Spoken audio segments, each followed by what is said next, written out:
ન માત્ર નવસારી બલકે તાપી જિલ્લામાં પણ આ જ પ્રકારનો કહેર જોવા મળ્યો છે। તાપીના સોનગઢમાં રસ્તાઓ ધોવાઈ ગયા। સોનગઢ તાલુકામાં વરસાદી તારાજી સર્જી છે। જિલ્લાના હીરાવાડી ગામેથી ડાંગ તરફ જવાના રસ્તા પર એપ્રોચ રસ્તા હાલ ધોવાઈ ચૂક્યા છે। નદીઓ અને કોતરોના પાણીથી આ રસ્તાઓ ધોવાયા, સાથે જ પાસેના ખેતરોમાં પણ પાકને ભારે નુકસાન પહોંચ્યું છે। તાપી જિલ્લામાં તેમજ તેના ઉપરવાસમાં પડેલા ભારે વરસાદને લઈને નદીઓ તેમજ કોતરો પાણી થયા હતા। બનાવને લઈને જે પાણી ફરી વળ્યા હતા, જે ખેતરોના પાણી ઉતરી જતા હાલ તારાજીના દ્રશ્યો સામે આવ્યા છે।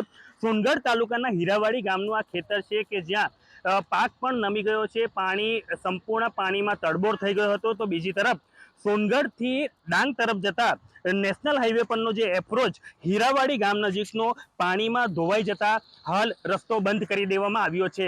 હાલ વહીવટી વિભાગ કામે લાગ્યું છે, તેમ છતાં જે વરસાદે તારાજી સર્જી હોય તેવા દ્રશ્યો હાલ સામે આવ્યા છે। આ સમગ્ર વિસ્તાર રાત્રિ દરમિયાન પાણીમાં ગરકાવ હતો। તો બીજી તરફ જે વરસાદના પાણીને લઈને પાણીની ભરપૂર આવક થતા રસ્તાઓ, ખેતરોનું ધોવાણ થયું છે। વરસાદના પાણી હાલ ઉતરી ગયા છે, વહીવટી વિભાગ પણ કામે લાગ્યું છે। તો બીજી તરફ જે ધોવાણ થતા લોકોની સમસ્યામાં વધારો થયો છે। ધવલ પરમાર, એબીપી અસ્મિતા, તાપી।